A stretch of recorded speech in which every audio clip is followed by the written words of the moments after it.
இப்பொழுது கண்ணியத்திற்குரிய ஷாவுல் ஹமீது தஃசீஃப் ஹசரத் அவர்கள் ஒழுக்கமுள்ள சமூகத்தை உருவாக்குவோம் என்ற தலைப்பில் பேசுவார்கள்.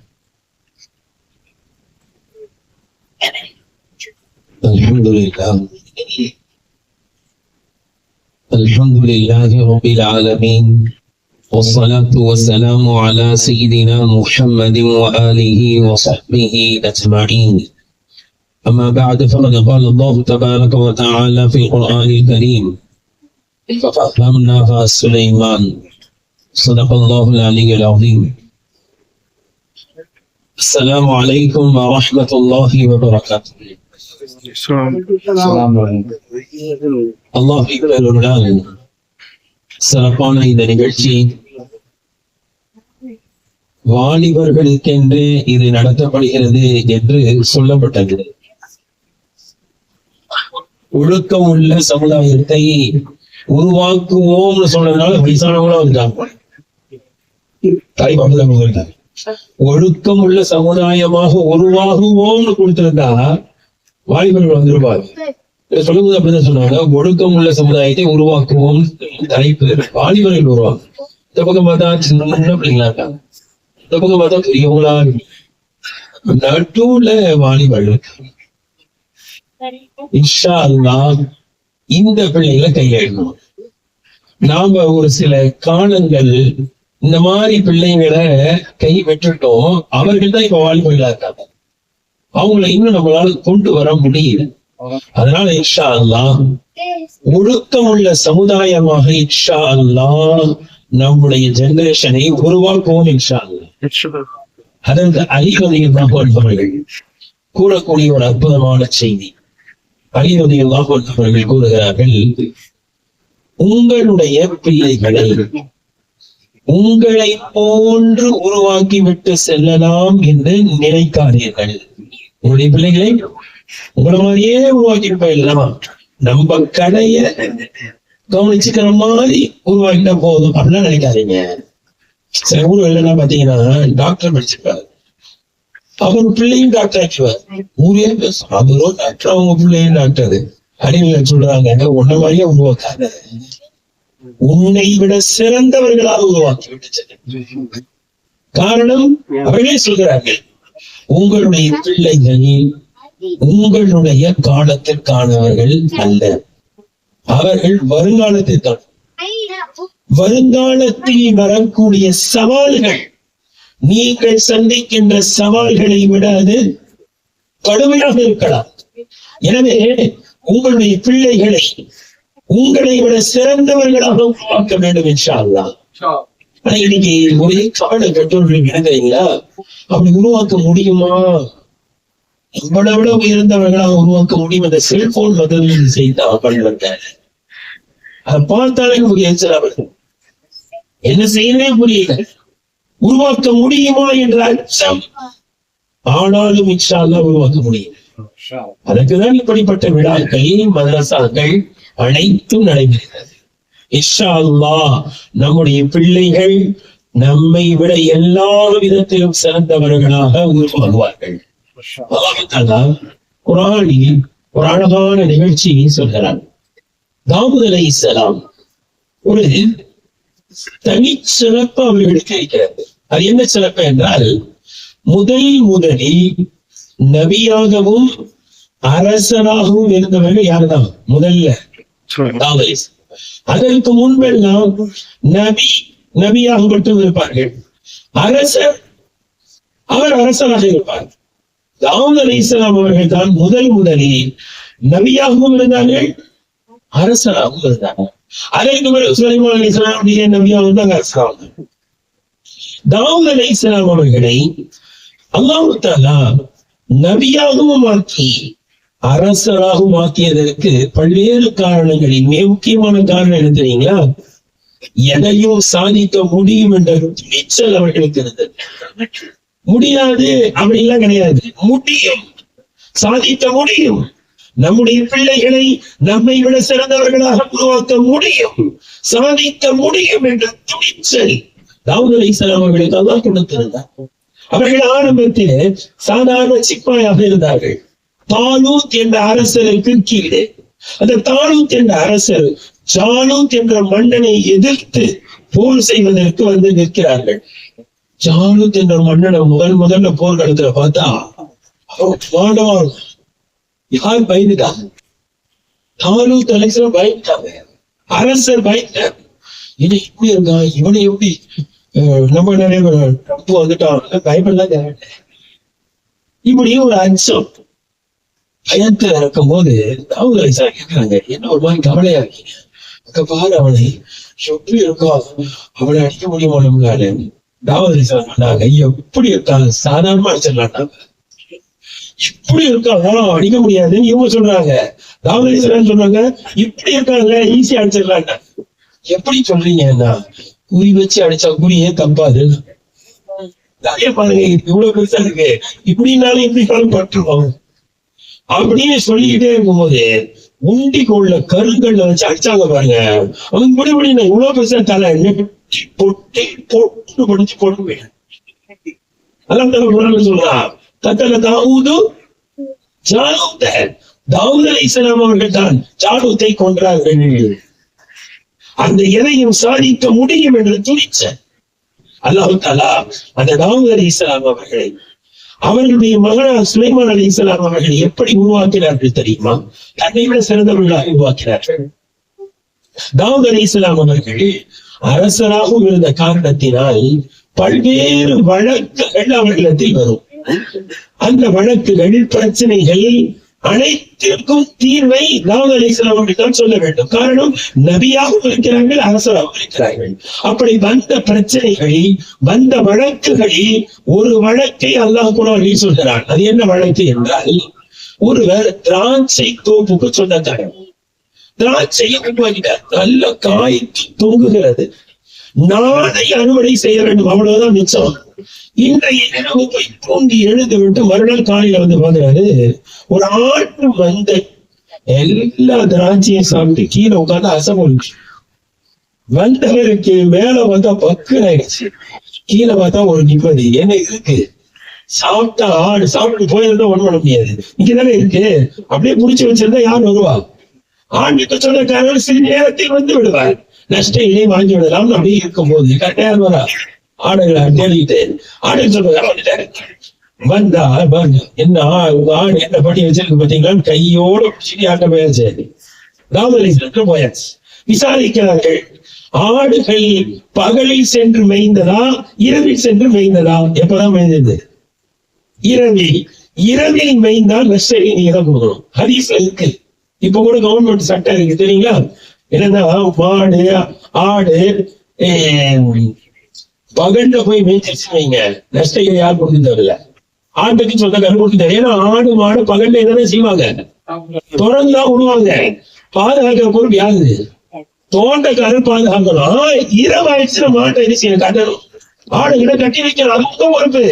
இரவுனால மேய்ஞ்சிச்சு சொல்றாங்க, அவன் நீங்க தான் நஷ்டைகளை கொடுக்கணும்னு யார் சொல்லிட்டாங்க? சொல்லிட்டான். அவன் ஏற்றுக்கிட்டான், அவன் தப்பி ஏன் ஆடுகளை நான் கட்டி வச்சிருக்கணும், அவங்க அது மாதிரி மேய்ஞ்சிருச்சு, நான் ஒத்துக்கிறேன். சரி, அவன் கொடுக்கறது என்ன இருக்கு? அவர் சொல்கிறார், இந்த ஆடுகளை தவிர இடத்தில் வேறு எதுவும் இல்லை. சரி, அப்ப ஆட்டுக்கு ரேட்டை போடுங்க. இவர்கிட்ட சொன்னாங்க, எவ்வளவு திராட்சை நஷ்டமாச்சு, ஒரு ரேட்டை போட்டு சொல்லுங்க. ரேட்டை போட்டு சொன்னா அந்த ரேட்டுக்கு அப்படியே ஆடு கரெக்டா நிக்குது. உதாரணத்துக்கு 1 லட்சம் நஷ்டம் சொல்றான்னு நீங்க, இவர்கிட்ட ஒரு 10 ஆடு இருக்கு. 10 ஆடு எவ்வளவு? ஒரு ஆடு ஹோல்சேலா போட்டா 10,000 ரூபாய் இருக்கும். 10 ஆடு 1 லட்சம். இந்த ஒரு நாள் திராட்சையை சாப்பிட்டதுக்கு ஆடு ஃபுல்லா போயிடுச்சு. தீர்ப்பு நீதமானது, அது எந்த சந்தேகமும் இல்லை. நபி வழங்கக்கூடிய தீர்ப்பு நீதமான தீர்ப்பு, மறுக்க முடியாது. ஆனாலும் கவலை என்ன, ஒரு நாள் போய் சாப்பிட்டதுக்கு என்னவே போயிருச்ச, முழு சொத்தே போதேன்ற கவலையில் இருக்கும் பொழுது சுலைமான் அலைஹிஸ்ஸலாம் வழக்கு நான் தீர்வு சொல்லட்டுமான்னு, தாவூத் அலைஹிஸ்ஸலாம் மகனே நீ என்ன தீர்வு சொல்ல போற, நான் இதை போல சொல்லியிருக்க. சுலைமான் அலைஹிஸ்ஸலாம் சொன்னாங்க, இந்த திராட்சை தோப்பை மீண்டும் உருவாக்குவதற்கு எவ்வளவு நாள் தேவைப்படும்? திராட்சை தோப்பை மீண்டும் உருவாக்குவதற்கு எவ்வளவு நாள் தேவைப்படும்? ஒரு 6 மாசம் தேவைப்படுமா? அந்த 6 மாசம் வரைக்கும் அந்த தோப்பை ஆட்டுக்கு சொந்தக்காரங்க ஒப்படைங்க. அந்த 6 மாசம் வரைக்கும் இந்த ஆடுகளை யார் வச்சுக்கிட்டோம்? திராட்சைக்கு சொந்தக்காரன் வச்சுக்கிட்டோம், பால் கறந்து குடிச்சுக்கிட்டே இருக்கட்டும். 6 மாசத்துல இவர் என்ன செய்யணும்? உழைத்து உழைத்து திராட்சை தோப்பை உருவாக்கிய பிறகு தோட்டத்தை ஒப்படைத்து விட்டு தன்னுடைய ஆடுகளை வாங்கி சுபஹானல்லாஹ். யாரு பிடிச்சு வச்சு ஒண்ணு தாவதை சொன்னாங்க, என்னுடைய தீர்ப்பை வாபஸ் வாங்கிக்கிறேன், என் பையன் தீர்ப்பு தான் தீர்ப்பு. அல்லாஹ் குர்ஆனில் சொல்கின்றான், சுலைமான், இந்த வழக்கின் சரியான தீர்ப்பை சுலைமானுக்கு நான் புரிய வைத்தேன் என்று அல்லாஹ் சொல்றான். ஒரு தந்தையை விட ஒரு அரசராக நபியாக இருந்து தீர்ப்பு வழங்குகிறார்கள். அந்த தந்தையை விட மகனுடைய தீர்ப்பு சிறந்ததாக இருந்தது. இன்ஷா அல்லாஹ் நம்முடைய பிள்ளைகளும் சிறந்தவர்களாக. ஒரு தமிழ்நாட்டை ஆட்சி செய்த அரசர்கள் ஒரு அரசர் இருந்தார். பொதுவாக அந்த காலத்துல இந்த காலம் வரைக்கும் இந்த ஆட்சியாளர்களை கொஞ்சம் புகழ்ந்தா என்ன கிடைக்கும்? என்ன கிடைக்கும்? அந்த காலத்துல தங்க காசு கிடைக்கும், இப்போ பெட்டி படியா கிடைக்குது, ரொம்ப கிடைக்கிடுச்சு. அப்படி அந்த காலத்துல இருந்து ஒரு தமிழ் அரசர், அந்த அரசருடைய காலத்துல ஒரு கவிஞர், படிக்கக்கூடிய கவிஞர் 7 பேர், சாப்பிடறதுக்கு அரிசி கூட இல்லை. பையன் சொன்னார், நான் போய் யாரும் அரசரை போய் புகழ்ந்து படித்து விட்டு வருகிறேன், அவர் ஏதாவது தருவார், அதிலே நான் அரிசிகளை எல்லாம் வாங்கி கொண்டு வருகிறேன், உணவு சாமானம் வாங்கிட்டு வரேன்னு போனா, போயிட்டு அரண்மனையில் நின்று ரொம்ப புகழ்ந்து படிச்சாரு. ஆனா அரசர் அன்னைக்கு பார்த்து ஒரு சால்வையை பத்தி, அந்த சால்வை இப்ப ஒன்றது புதுசா இருந்துச்சு. அந்த நேரத்துல என்ன பண்ணாரு, கிழிஞ்சு போன சால்வையை போட்டு அனுப்பிச்சு விட்டார். கவலையோட வந்தார். பையன் கேட்டா, என்னத்த கவலையா வரீங்க, எதுவும் கிடைக்கலையா அப்படின்னு. பாருங்க, ஒரு சால்வையை தான் பொத்துனாரு, அதுவும் பிஞ்சு போயிருந்தாரு. பையன் சொன்னா, அந்த சால்வையா வீட்டுக்குள்ள நான் போயிட்டு வரேன். போய் நின்றா, அரசரே நீங்கள் எப்படிப்பட்டவன் தெரியுமா, என்னுடைய தந்தைக்கு போர்த்திய இந்த சால்வையை பாருங்கள். அந்த சால்வையில இந்த மரம் செடி கொடி எல்லாம் அப்படி வரைஞ்சிருக்கு. இந்த சால்வையை பாருங்கள், இதில் மரம் இருக்கிறது, செடி இருக்கிறது, கொடி இருக்கிறது, காயும் இருக்கிறது, கனியும் இருக்கிறது, பீச்சும் இருக்கிறது. பீச்சு போட வைக்கலாம், காய் கனி பிஞ்சுன்னு சொல்லுவோம்ல, பிஞ்சிலே பழுத்துட்டாங்க. அந்த பிஞ்சு இருக்கு, காயும் இருக்கிறது, கனியும் இருக்கிறது, பிஞ்சும் இருக்கிறதுன்னு பிஞ்சு போன இடத்துக்கு காமிச்சா பாருங்க. வாடகை உங்க அக்காவுக்கு பிஞ்சு போனதை கொடுத்து சொல்ல வருவது, ஒரு தந்தையினால் கறக்க முடியல, பையன் உருவாக்க முடியும், இன்ஷா அல்லாஹ் உருவாகுவார்கள். இன்னொரு நிகழ்ச்சி கூட படிச்சிருக்கோம். ஒரு பெரிய ஆராய்ச்சியாளர், அவர் பெரிய ஆராய்ச்சியில ஈடுபட்டுட்டே இருக்கிறாரு. ஆனா பூனை வளர்த்துருக்காரு. அந்த பூனை ஒரே டிஸ்டம், உள்ள வர்றதுக்கு நேர்மையும் கட்டணும், தொடர்ந்து விடுவாரு. உள்ள வந்து கொஞ்ச நேரத்துல என்ன செய்யணும், வெளியில போறது. அது குட்டி வேலை போட்டு ரொம்ப டிஸ்டர்ப் பண்ணிருக்கு. அவர் என்ன பண்ணாரு, என்ன செய்யலாம், டிஸ்டர்பே இல்லைன்னா பேசணும்னு வந்த தலைப்பு வாலிபர்களுக்குனே பேசணும்னு நினைச்சாரு. தலைப்புக்குள்ள மாத்திக்கிட்டேன், உருவாக்குறதுக்கு பேசலாம். வாலிபர்களுக்குனே பேசுறது வாலிபர்கள் காணும். அதனால வாலிபர்களை எப்படி உருவாக்கணும், பிள்ளைகளை உருவாக்கணும். எப்படி உருவாக்கணும் சொல்லுங்க, நம்ம விட சிறந்தவர்களா இன்ஷா அல்லாஹ். அவங்க ஆராய்ச்சியாளர் என்ன பண்ணாங்கன்னா, பூனை குட்டி வேற போட்டு ரொம்ப டிஸ்டர்பா இருக்கு, கதவுல ஓட்ட போட்டு நினைச்சுக்கிறோம். அதுவா போகும், ஒரு டிஸ்டர்ப் பண்ணாரு. என்ன பண்ணாரு, அந்த பெரிய பூனை போற மாதிரி ஒரு பெரிய ஓட்டை, பெரிய ஆராய்ச்சியாளர் டிஸ்டர்பா இருக்கு இல்லையா, சின்ன பூனை எல்லாம் போற மாதிரி ஒரு சின்ன ஓட்டை போட்டாரு. இப்ப டிஸ்டர்ப் இல்ல, ஆராய்ச்சியில மூழ்கி இருக்கிறாரு, பெரிய விஞ்ஞானி. அவருடைய பையன் கொஞ்ச நாள் கழிச்சு அத்தாவை பார்க்க வந்திருக்கான். பார்க்க வந்தா டோர்ல ஓட்ட பக்கம் ஆயிடுச்சு, டோர்ல ஓட போட்டு உள்ள என்ன புதுசா டோர்ல ஓட போட்டுருக்கீங்க, பூனை டிஸ்டர்ப் பண்ணிக்கிட்டே இருந்துச்சு, ஓட போது எனக்கு டிஸ்டர்ப் இல்ல, நான் ஆராய்ச்சியில மூழ்கி இருக்கிறேன். அப்ப பையன் கேட்டான், பெரிய ஓட்டை எதுக்குதா, பெரிய பொண்ணு, சின்ன ஓட்டை எதுக்கு, சின்ன பொண்ணு கேட்டா, அந்த பெரிய ஓட்டையில சின்ன பொண்ணு போவாதா, பெரிய ஓட்டையே எதிர்தான் 2 ஓட்டை போட்டு. அப்பதான் இப்படி 2 ஓட்டம் போட்டுட்டனே, பெரிய விஞ்ஞானி, பெரிய ஆராய்ச்சியாளர். ஆனால் பையனுக்கு உரிச்சது யாருக்கு உதிக்கல. ஏன் இப்ராஹிம் அலைஹிஸ்ஸலாம் அவங்களுடைய அத்தாவை விட அத்தாவுக்கு யாருக்கு உதவி செஞ்சா, இப்ராஹிம் அலைஹிஸ்ஸலாம் உதவி செய்யறாங்க. அல்லாஹ் குர்ஆன்ல சொல்றான், இப்ராஹிம் அலைஹிஸ்ஸலாம் அவர்களுக்கு நாம் ருஷ்தி என்ற நேர் வழியை நாம் இப்ராஹிம் அலைஹிஸ்ஸலாம் அவர்களுக்கு கொடுத்தோம். எனவே கணியக்கூடியவர்களே, நம்முடைய பிள்ளைகளை நாம் இப்படியே விட்டு போக முடியாதுங்க. நம்மை விட சிறந்தவர்களாக உருவாக்க வேண்டும். காரணம் என்ன தெரியுங்களா? நாம் வாழக்கூடிய இந்த காலம் எப்படிப்பட்ட காலம் என்றால் ஸ்பெஷலிஸ்டுகளுடைய காலம். சொல்லுங்க, என்ன காலம்? ஒரு காலம் இருந்துச்சு, என்ன படிச்சாலும் அந்த MBBS டாக்டர் தான். இப்ப பள்ளி படிக்கிறது நாங்க என்ன செய்யறோம்? பள்ளிக்கு யாரு எங்க ஊர்ல டென்டல் ஸ்பெஷலிஸ்ட், ஹார்ட் லேசா படிக்கிற மாதிரி தெரியுது, எங்க போவாரு? Heart specialist. பையன் குழந்தைக்கு உடம்பு சரியில்லை, எங்க போவாரு? Child specialist. கொஞ்சம் சிந்திங்க, ஸ்பெஷலிஸ்டுகளை தேடி தேடி போறமே, நம்ம பிள்ளைகளை சாதாரணமா உருவாக்கிட்டு போனா நிலைமை என்னங்க ஆகும்?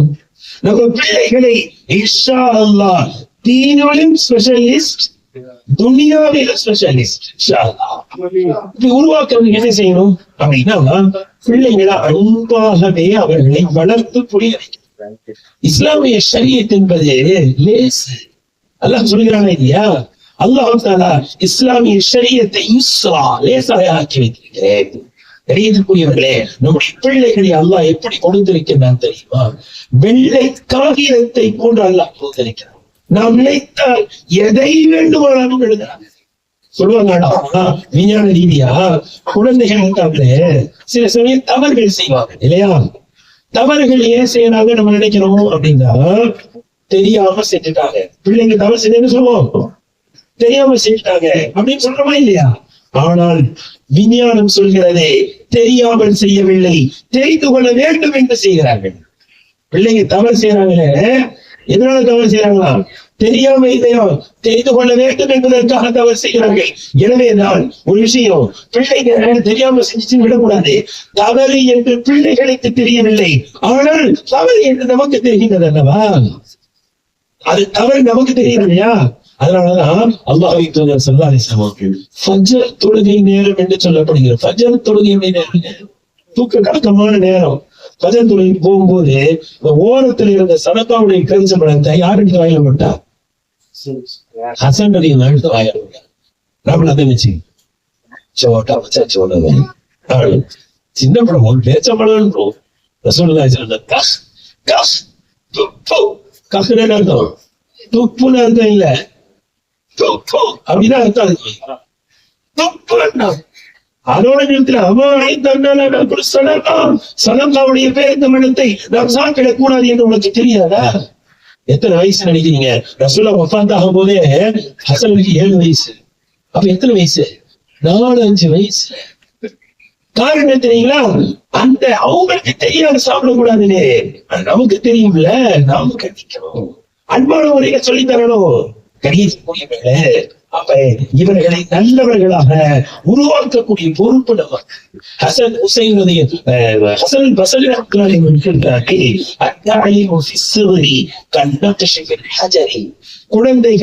குழந்தைகளாகவே இருக்கும் பொழுது அவர்களுக்கு நல்ல விஷயங்களை கற்றுக் கொடுப்பது கல்வெட்டி செதுக்குவதை போன்று என்று சொன்னார். பெயிண்ட் அடிச்சா வேற பெயிண்ட் மாத்திடுவாங்க, கல்லுல செதுக்கிட்டா என்ன செய்ய முடியாது, அப்படியே பதித்துருவா இல்லையா? இவர்கள் அப்படித்தான். இவர்களுக்கு இந்த வயதிலேயே நீங்கள் நல்லதை சொல்லி கொடுத்தால் அப்படியே பதிந்து விடும் இன்ஷா அல்லாஹ். இன்னைக்கு ஒரு சின்ன கவலை இருக்கு, என்னன்னா எதை சொன்னாலும் கேட்க மாட்டேங்கிறானுங்க. அவ்வளவுதான் இல்லையா? கேட்பாங்க. அதற்கு 4 சந்தர்ப்பங்கள் இருக்குன்னு சொல்றாங்க. எத்தனை சந்தர்ப்பம்? 4 சந்தர்ப்பம். அந்த சந்தர்ப்பத்தை பயன்படுத்தினா இன்ஷா அல்லாஹ் கண்டிப்பா கேட்பாங்க. அதில் முதல் சந்தர்ப்பம் என்ன தெரியுங்களா? பயணத்தின். எப்படிப்பட்ட பயணம்னா மகிழ்ச்சியான பயணம். என்ன செய்யணுங்க? ஏதாவது நல்ல இடங்களுக்கு என்ன செய்யணும்? பிள்ளைங்களை பசீரோஃபில் தான் சொல்லலாம், பூமியை சுற்றி பாருங்கள், என்னுடைய குதிரத்தை பாருங்கள். என்ன செய்யணும்? பிள்ளைகளை என்னைக்காவது என்ன செய்யணும்? வெளியில கூட்டு போகணும். அதுல எங்களுக்கு சொல்றீங்களா, நாங்க கீழே இருக்காருங்க, நாங்க கூட்டு போவோம்.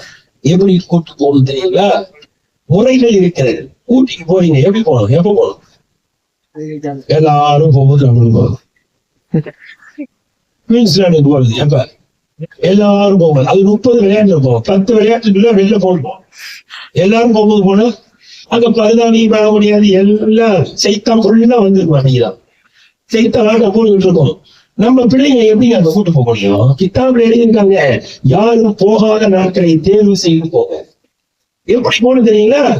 ஒரு ஸ்கூட்டர்ல முன்னாடி 2 குழந்தை, பின்னாடி 2 குழந்தை, மனைவி, டிராபிக் போலீஸ்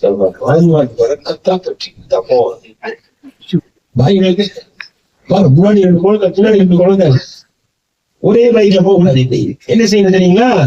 நல்ல கார் பெருசா புக் பண்ணணும். புக் பண்ணும்போது சின்னதா கூட அமைதி சண்டை கொண்டு அந்த காருக்கு 3 பேர் தான் போகும், 4 பேர் தான் போகும். நீங்க 8 பேர் ஏற்றுவாங்க. நல்ல பெரிய நல்ல காரு. இங்க நீங்க ஊட்டி போறீங்களா, கொடைக்கானல் போறீங்களா, என்ன செய்யணும்? ட்ரெயின்ல சொல்லுங்க.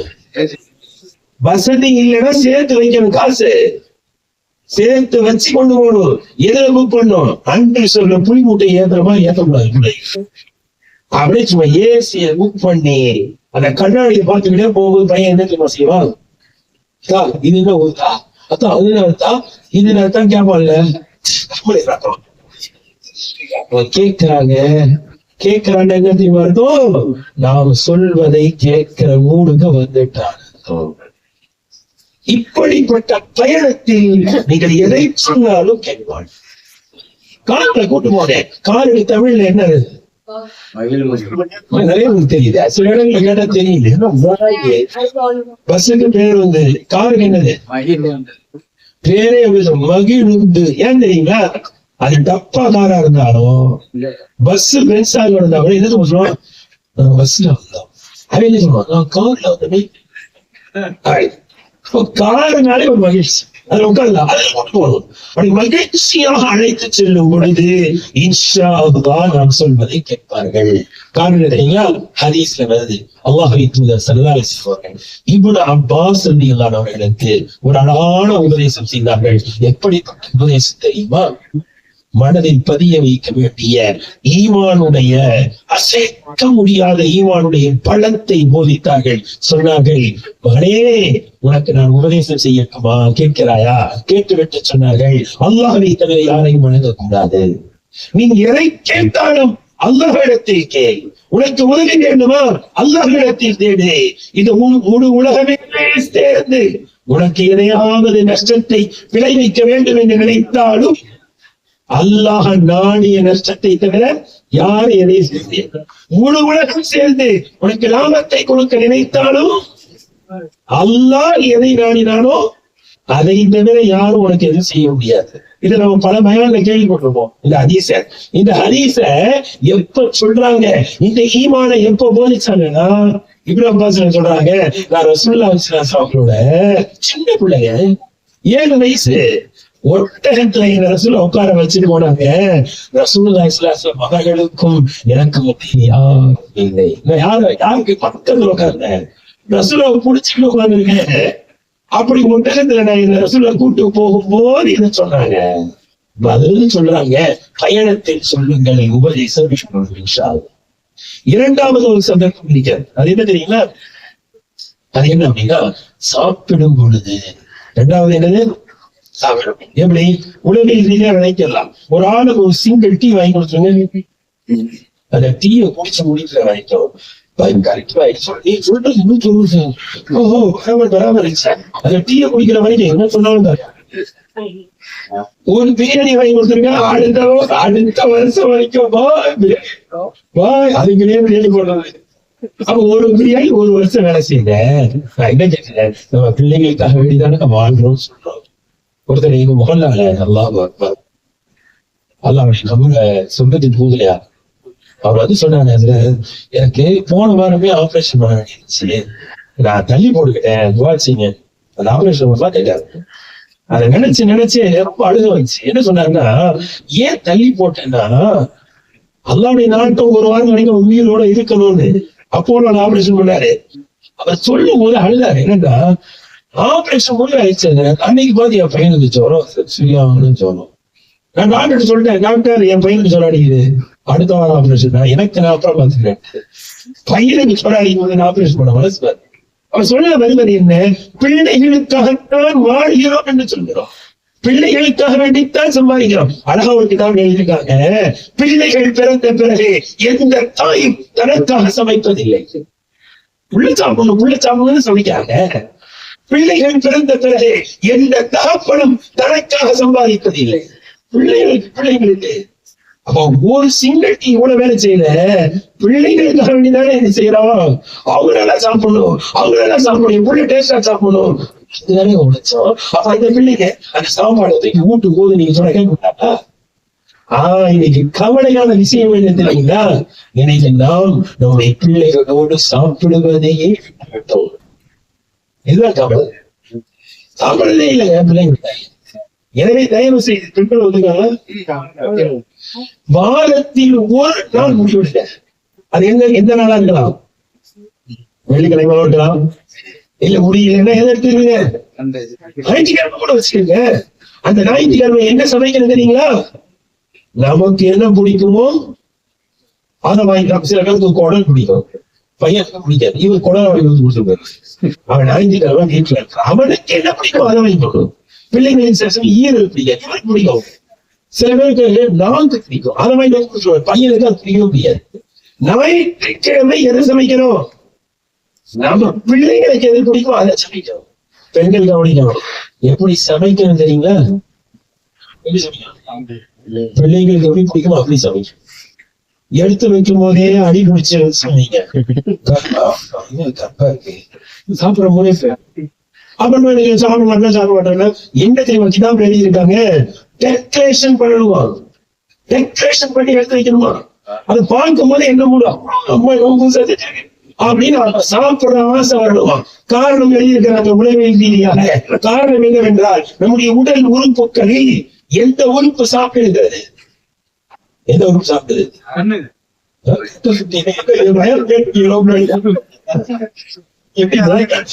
சொல்றீங்க வாயில், எல்லாரும் வாயில் சொல்லுவாங்க, நாக்குன்னு சொல்லுவாங்க. ஆனா அதற்கு முன்னால எதுதான் சாப்பிடுது? கண்ணுதான் சாப்பிடுது. கல்யாணத்துல பாக்கலாங்க, பணக்கார கல்யாணம் வைங்க, பிச்சு இருக்கும். இவரு கல்யாண வயசுக்கு வரது கூட எங்க கொண்டுருவாரு, நான்வெஜ்ஜுக்கு போய் 1 2 4 36 அப்படின்னு கொண்டுருவாரு. இங்க வந்து உட்காந்து அச்சா பிச்சுக்கு போயிடலாம், 36 ஐட்டம். இப்ப என்ன தெரியுங்களா, 36 ஐட்டத்தை கண் சாப்பிட்டு விட்டது. முதல்ல கண்ணுதான் சாப்பிடுது, அப்புறம் வாய் சாப்பிடுது. அப்ப எப்படி வைக்கணும் தெரியுங்களா சமைச்சு? பையன் பார்த்த உடனே என்ன வரணும், சாப்பிடுற மூணு வந்துடும். அப்புறம் எப்படி சாப்பிடணும் தெரியுங்களா, அது ஒரு முறை இருக்கு.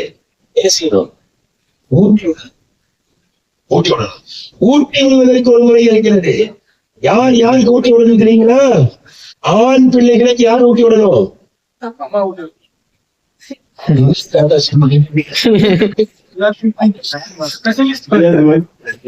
ஆண் பிள்ளைகளுக்கு அம்மா ஊட்டி விடணும். பெண் பிள்ளைகளுக்கு யார் ஊட்டி விடணும்? அத்தா ஊட்டி விடணும். கணியத்திற்குரியவர்களை உடலில் பதிய வையுங்கள். அத்தா ஊட்டி விட்டா அந்த பிள்ளை எவன் கையை கேட்க இன்னைக்கு கேட்கலாம். நம்ம பிள்ளைக்கு முழுக்க போடக்கூடியாக ஊட்டி விடுறா, அவன் கையை வாங்குங்க, தாயை போயிருங்க. காரணம் என்ன? அன்பை வெளிப்படுத்தல. இந்த ஓடி போன கேஸ் எல்லாம் விசாரிச்சு என்ன தெரியுங்களா, எங்க அத்தா அம்மா எங்க மேல அன்பை காட்டல, அவங்களே சண்டை ஓடி வைப்பாங்க, அதனால எங்க மேல அன்பை காட்டினாரு போயிட்டு. அல்லாஹ்வை தூதர் ஸல்லல்லாஹு அலைஹி வஸல்லம் வரலாறு என்ன? ஃபாத்திமா ரலியல்லாஹு அன்ஹா வந்தால் எழுந்து போய் கையை பிடிச்சு முத்த கொடுப்பாங்க. நமக்கு இங்க என்ன தெரியுங்களா, அத்தா மகள் சண்டை, அம்மா பையன் சண்டையை விட எந்த சண்டை என்ன பையன் பையன் அம்மா ஊட்டிவிடணும். இல்லை ஊட்டி விடும் போது என்ன செய்யணும், என்ன செய்வான், அவனுக்கு பிடித்தமான ஐட்டத்தை நீங்க செல்லமா ஊட்டி விடும்போது கேட்பான். காரணம் என்ன? அல்லாஹ்வின் தூதர் ஸல்லல்லாஹு அலைஹி வஸல்லம் தன்னுடைய வளர்ப்பு பிள்ளைக்கு சாப்பிடும் பொழுது எப்படி சாப்பிட வேண்டும் என்று கற்றுக் கொடுத்தார்கள். அவங்க சொல்றாங்க, புகாரில் வருது, அதற்கு பிறகு என்னுடைய சாப்பிடும் முறையாகவே அது ஆகிவிட்டது. அப்ப இந்த ஒழுக்கத்தை ரசூல் எப்ப கொடுத்தாங்க? சாப்பிடும் போது கொடுத்தாங்க. இன்னைக்கு சாப்பாட்டின் ஒழுக்கம் பள்ளிவாசல்ல கற்றுக் கொடுக்குறாங்க, ஆனா வாழ்க்கையில வரல. ஏன்? வாழ்க்கை பாடம் நடத்த ஆசிரியர்களால் முடியாது, பெற்றெடுத்த பெற்றோர்களால் மட்டும்தான் முடியும். அங்க மனப்பாடம், அதாவது பாடம் நடத்துறதுக்கு 3 முறை இருக்கு. ஒன்று என்ன செய்யணும், வாயால சொல்லி சொல்லி பாடம் நடத்துறோம். ரெண்டாவது எழுதி போட்டு A for Allah, B for இப்போ சாப்பிட்டோம்ல. இது வாயில பாடம் எடுத்துறது. கணக்கு வச்சுக்கிட்டு கணக்கு என்னதான் செஞ்சாகணும், வாயிலே விளையிடுவேன் கணக்கு எழுதி போடுது இல்லையா? இப்படி எழுதி போடு. இன்னொன்னு இருக்கு, வாழ்க்கை பாடம் எடுத்து எப்படி சாப்பிடணும் சாப்பிட்டு கீழே விழுந்தா பாரு கீழே எடுத்து போட்டு சாப்பிடணும். இது வாழ்க்கை பாடம். தூக்கி எழுந்தால் ஓதும் துவா ஹசரத் மனப்பாடம் பண்ண வைப்பாரு. தூக்கி எழுந்து நீங்களும் ஓத வேண்டும். எழுப்பும் போதே அல்ஹம்துலில்லாஹ் இல்லதி அஹ்யானா பஅத மா சொல்லுமா. இந்த வாழ்க்கை பாடம் நடத்துவது பெற்றோர்கள் அல்ல. கணியத்துக்குரியவர்களே, நான் சொல்ல வந்ததே, சாப்பிடும் போது நீங்க சொன்னா என்ன செய்யும்? எடுபடும். அல்லாஹ்வின் தூதர் ஸல்லல்லாஹு அலைஹி வஸல்லம் அவர்கள் சாப்பிடும் பொழுது நசீஹத் செய்ததை புகாரியில் வருகிறது. நான்காவது ஒரு நேரம் இருக்கிறது, என்ன தெரியுங்களா? தூங்கும் போது. ஒரு காலம் இருந்துச்சு, தூங்கும் போது நம்ம பிள்ளைங்களா நாமெல்லாம் பிள்ளையா இருக்கும் போது, நம்ம பிள்ளைங்க சொல்ல முடியாது, நாமெல்லாம் பிள்ளைகளா இருக்கும் போது அத்தா அம்மா கிட்ட என்ன கேட்டோம்? கதை கேட்டோம். இன்னைக்கு எந்த பிள்ளையும் கதை கேட்கறது இல்லை. காரணம் தெரியுமா? அம்மா கிட்ட ஒரு செல்போன், அதை பார்த்து போகுது. அத்தா கிட்ட ஒரு செல்போன், அவங்க அதை பார்த்து தூங்குறாங்க. பிள்ளைங்க கையில ஒரு செல்போன், அவங்க வந்து என் பார்த்து ஒரு டப்பு அழிஞ்சிருக்க. எங்க கதை கேட்போம்?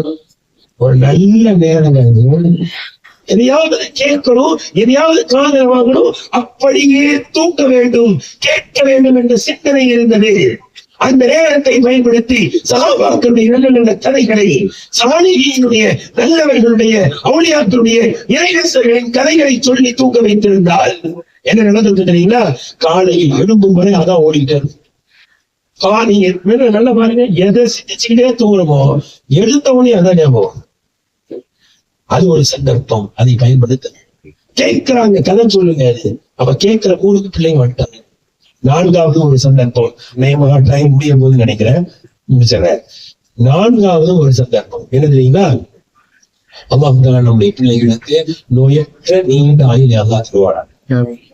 பிள்ளைங்களுக்கு என்னைக்காவது உடம்பு சரியில்லாம போகுங்க, அப்ப நசிய செஞ்சா ஈடுபடும். தமிழ் விஷயம் அன்னைக்குதான் திட்டுவோம். என்ன லோக்க லோக்கம் நீ டாக்டர் போனா, இப்பெல்லாம் டாக்டர் போனா எவ்வளவு செலவாகுது சொல்லுங்க? ஸ்பெஷலிஸ்ட் ஃபீஸே 1000 ரூபாய்க்கு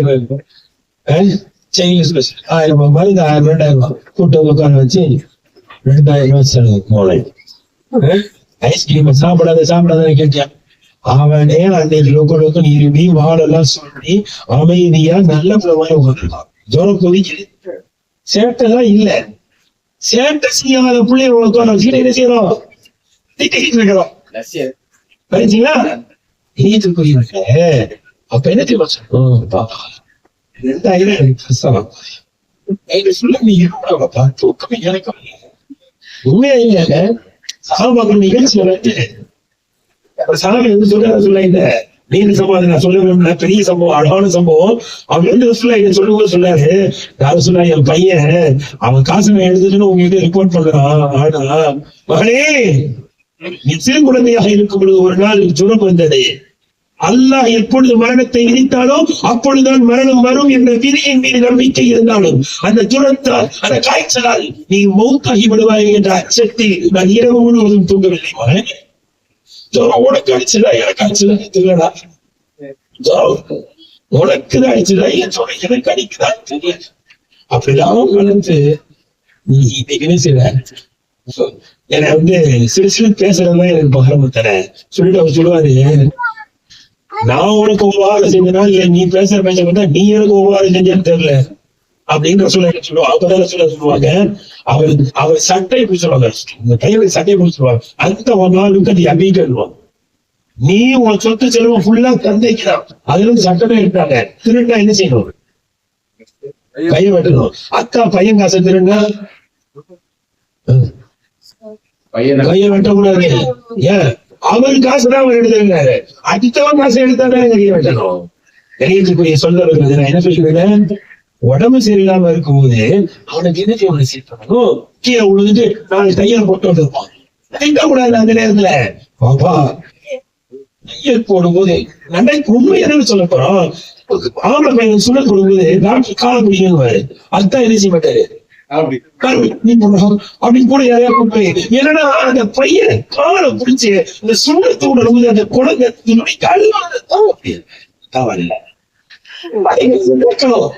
கையை போடும்போது எனக்கு மனசு எப்படி இருந்துச்சு. அதுக்குதான் சொல்லி வேகமா ஓட்டாத சொல்றேன். இப்படி புரிய வச்சா எடுபடும் இன்ஷா அல்லாஹ். காரணம் தெரியுங்களா? நமக்கு தான் தெரியும். அல்லாஹ்வின் தூதர் ஸல்லல்லாஹு அலைஹி வஸல்லம் அவர்களுக்கு ஒரு யூத சிறுவன் திருமணம் செஞ்சார் இல்லையா? அப்பெல்லாம் நீ முஸ்லீம் ஆயிரும் சொல்லுங்க. அந்த யூத சிறுவனுக்கு உடல்நிலை சரியில்லை என்று ரசூல் ஓடி போய் தலைமாட்டில் உட்கார்ந்தாங்க. உட்கார்ந்துட்டு சொல்லுவாங்க அஸ்லி அந்த நேரத்தில் எழுபடும். அவங்க அத்தாவே சொல்லிட்டாரு, அத்தியா காசி உனக்கு உடம்பு சரியில்லை பார்க்க ரசூல் வந்தாங்க. சொல்றத கேளு. களிமா சொல்லி இருந்தாங்க. களிமா சொல்லிட்டாங்க. பெருந்துச்சு. அல்லாஹ் புகழ்ந்துட்டு ரசூலை வெளியில சொல்ல வருகிறது. உடல்நிலை சரியில்லைன்னா என்ன செய்ய? அந்த நேரத்துல நம்ம போய் உட்கார்ந்து கவனிச்சு என்ன கவனிக்கணும்ல பிள்ளைய கவனிக்கணும். ஆனா நசிய செய்யணும் கிடையாது. சஹாபாக்களும் பயங்கரமான உசாருங்க. புகாரில வருது ஆஷுரா நோன்பு. 4 விஷயம் சொன்னேன். 4வது விஷயம் ஆஷுரா நோன்பு. நாம எல்லாம் பிள்ளைங்களுக்கு ரிமோட் கார் வாங்கி கொடுக்காதவங்க யாராவது இருக்கமாங்க? சைக்கிள் வாங்கி கொடுக்காதவங்க. அந்த காலத்துல ₹1 கேட்டு அழுவுங்க. 1 மணி நேரம் சைக்கிள் 50 நிமிஷம் தான் அரவர். 25 நிமிஷத்துக்கு வந்து நிற்போம். அண்ணே ஆயிடுச்சா அப்படிங்கப்போ இல்ல தம்பி இப்போ 5 நிமிஷம் ஓடிடுவா. ஏன்னா 35 ஆயிடுச்சா ₹1 கேட்பான். ₹1 இருக்காது. இன்னைக்கு எல்லாருமே சைக்கிள் வாங்கி கொடுத்துட்டோம். ஆனா நம்ம உஷார் இல்லை. என்ன தெரியுங்களா? ஏமாளியா இருக்கிறோம். சஹாபாக்கள் எவ்வளவு உஷார் தெரியுங்களா? ஆஷுரா நோன்பை நாங்கள் எங்களுடைய குழந்தைகளை நோன்பு வைப்போம். சிபியான யாரு? தத்தி நடக்கிற வயசு சின்ன பிள்ளைங்க. நோன்பு வைப்போம். அவர்கள் தண்ணி தாக எடுத்துன்னு அழுது வருவாங்க. அம்மா பசிக்குன்னு அழுது வருவாங்க. பஞ்சாலான விளையாட்டு சாமான்களை நாங்கள் செய்து வைத்து தண்ணீர் வரும்போது இடம் கொடுப்போம். புதுசா ஒரு விளையாட்டு சாமான் அதை வச்சு விளையாடிட்டே இருக்கும். பசிக்குது வந்தா இன்னொரு விளையாட்டு சாமான் கொடுப்போம். அப்படியே இஃப்தார் வரைக்கும் எடுத்துட்டு போயிருவோம். எவ்வளவு உஷாரு. நம்மளும் உஷாரா இருக்கணுமா இல்லையா? வாப்பா உனக்கு சைக்கிள் தானே வேணும், கண்டிப்பா வாங்கி கொடுக்கணும். அம்மா மனப்பாடம் பண்ணீங்க சொல்லி இருந்தா நிச்சயமா செய்திருப்பார்கள். உனக்கு என்ன வேணும்? ரிமோட் காரனே யாசின் வாக்கியாவின்னு சொல்லி தப்பு இல்லாம ரிமோட் கார் வாங்கி கொடுக்குறேன். ரிமோட் காரை வாங்கி கொடுத்துட்டுமே தர்பியத் பண்ணுவாங்க. அவனை கடைசியா சொன்னது உடல்நிலை சரியில்லைன்னா அந்த நேரத்துல உபதேசம் செஞ்சா என்ன செய்யும்? நிச்சயமா ஈடுபடும். அவர்கள் நாம் சொல்வதை இன்ஷா அல்லாஹ் கேட்பார்கள். அவர்களை மிகச் சிறந்தவர்களாக ஒழுங்கு சீரர்களாக நம்மை விட எல்லா விதத்திலும் சிறந்தவர்களாக அல்லாஹ் இன்ஷா அல்லாஹ் நிச்சயமாக உருவாக்குவார். நிராசை அடைய வேண்டிய அவசியம் இல்லை. அல்லாஹு தஆலா நம்முடைய பிள்ளைகளை நம்முடைய கண்குளிர்ச்சியாக ஆக்குவானாக. நம்முடைய பிள்ளைகளை எல்லா விதத்திலும் நம்மை விட சிறந்தவர்களாக ஆக்கி அருள் செய்வானாக. வாஹிரு தஅவானா அல்ஹம்துலில்லாஹி ரப்பில் ஆலமீன்.